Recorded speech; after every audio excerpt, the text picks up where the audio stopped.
guys, this is just a short video from Koiro, and this time it's all about this book.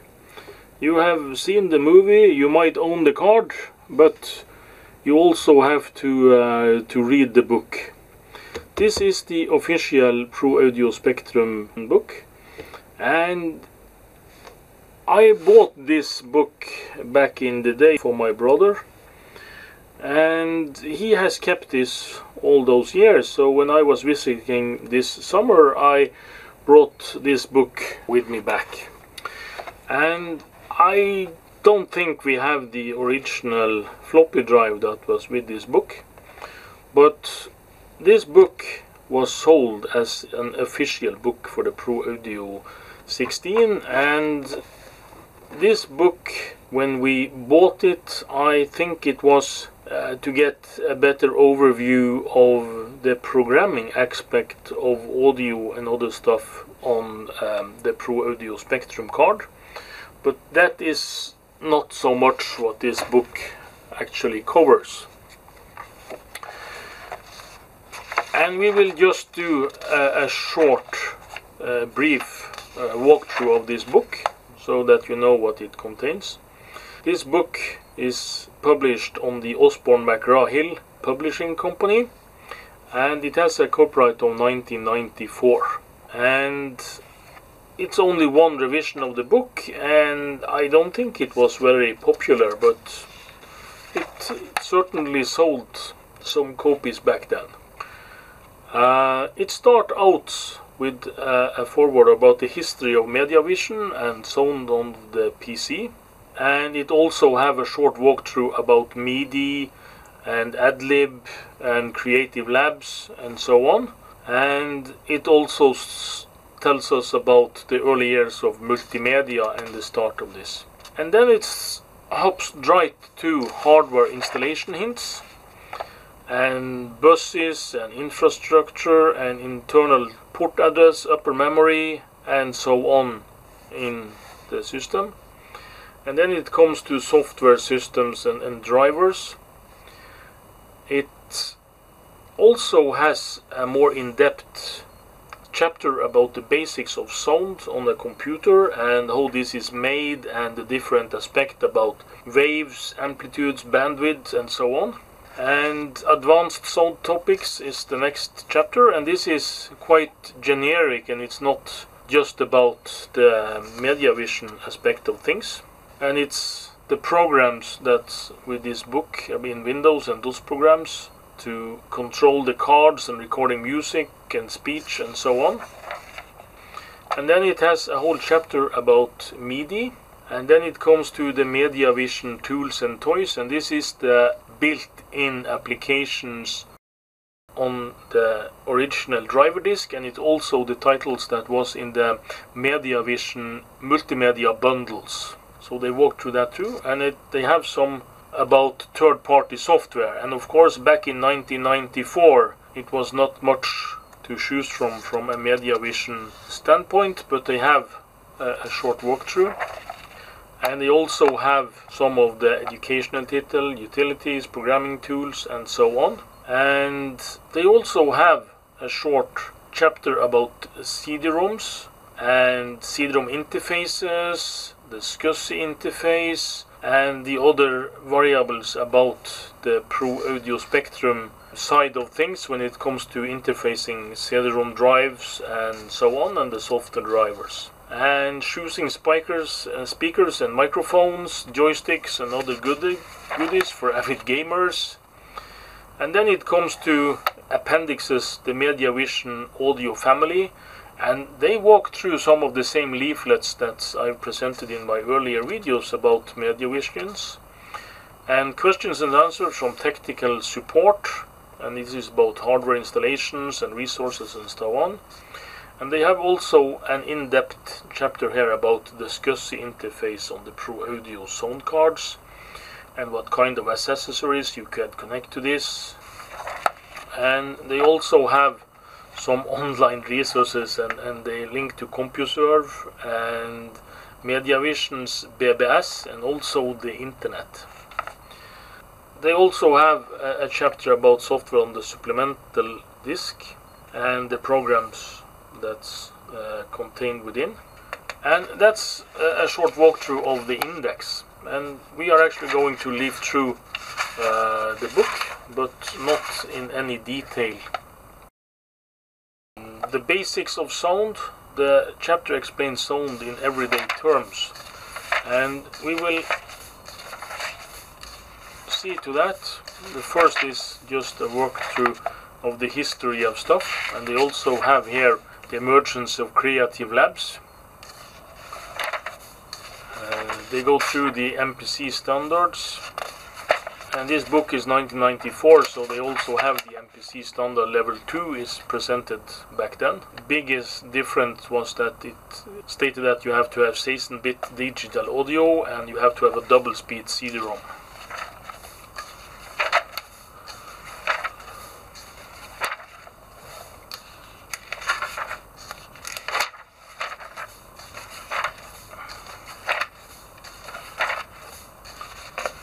And this is hardware installation hints, and they go through and explain the layout of the cards and what's contained within the cards, what DMA is, what interrupts are, the SCSI controller, and they speak about the local bus, the MCA bus, the ASA bus, and the ISA bus, and what's contained within, just a short walkthrough. And here they have the DMA and interrupts.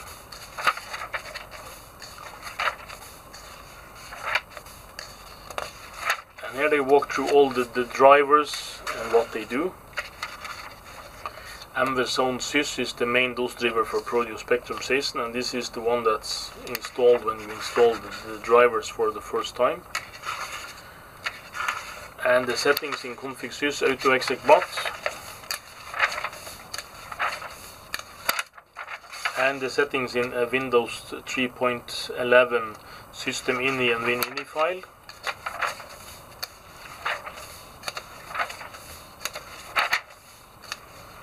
Yeah, and this is about understanding sound, and this is a more basic introductions about the nature of sound.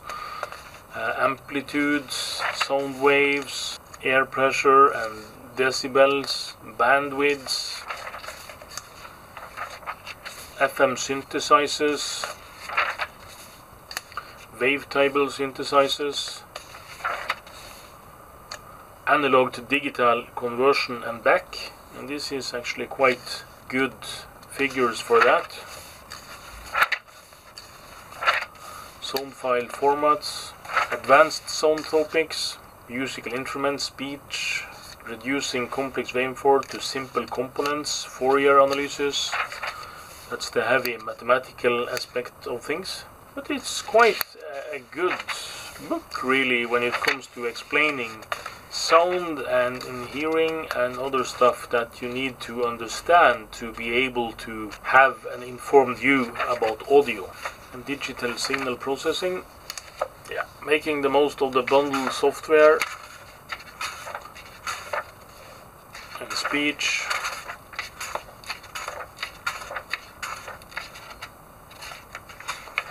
The ins and outs of MIDI. This is the MIDI interface for the Pro-Audio Spectrum, and it's, as all the other MIDI interfaces on the sound cards, it's connected to the joystick port of the card.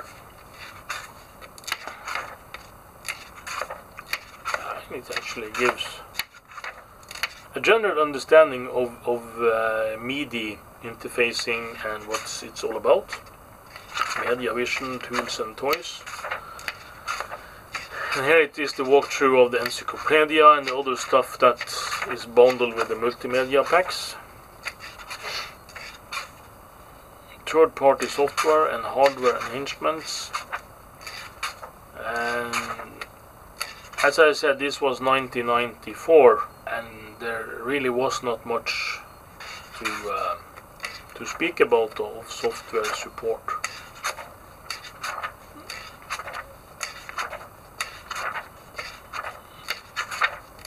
but they have all the software that was available is actually listed, and they have the retail price listed also.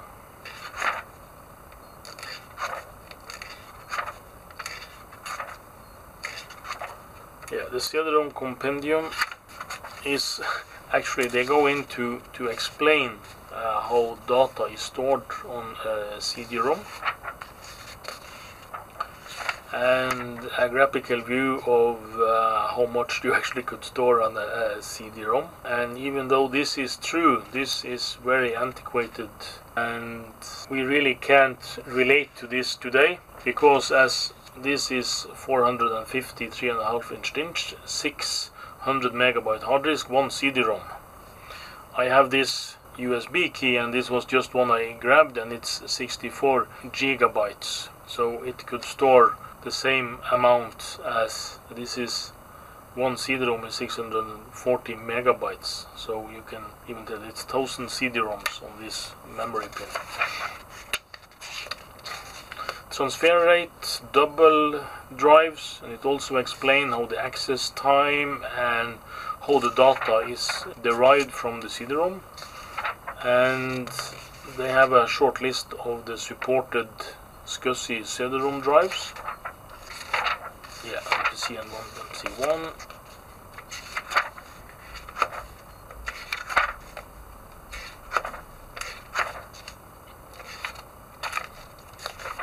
Just a walkthrough of all the CD-ROM drives.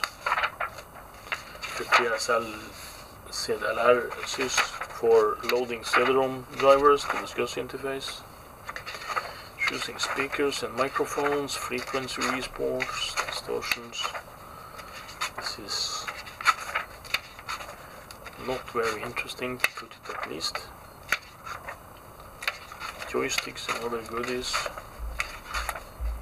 This of course can be an interesting source for information about other third-party hardware, but it's not very interesting. Appendixes, the MediaVision.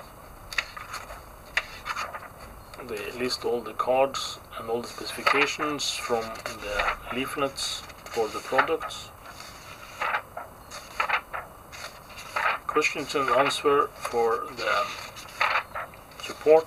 And here they have some examples of config sys and how to extract back files, hardware installation.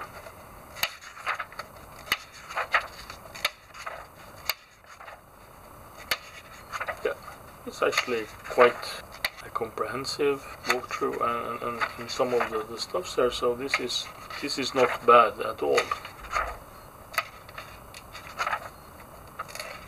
Yeah, and here they speak about the SCSI interface, different SCSI interface, the SCSI standard, SCSI 1, SCSI 2, SCSI 3, wide SCSI, fast SCSI, SCSI addresses, as the addresses of the units on the bus, and the daisy chaining, the nature of the SCSI bus.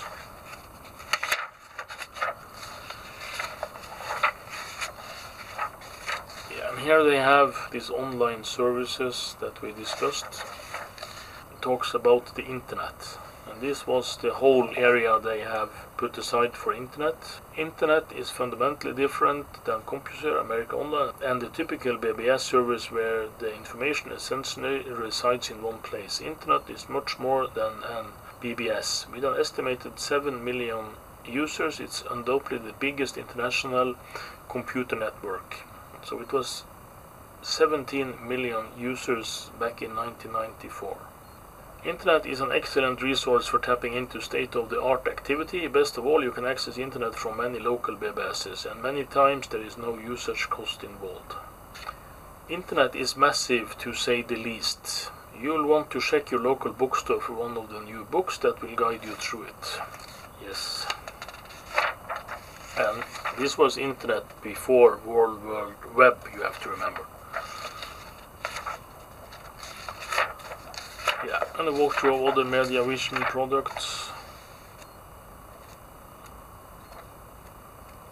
I actually don't think I read through this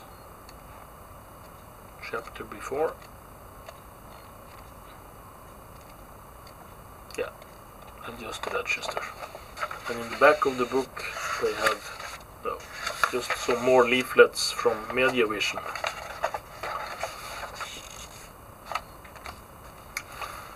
So that's it for this short walkthrough of this book. Hope you enjoyed it, and hope you was able to get some of the insider's edge on the Pro Audio Spectrum devices. Hope to see you again soon in another video. Please hit subscribe if you want to be notified while we post another video. Thanks for watching.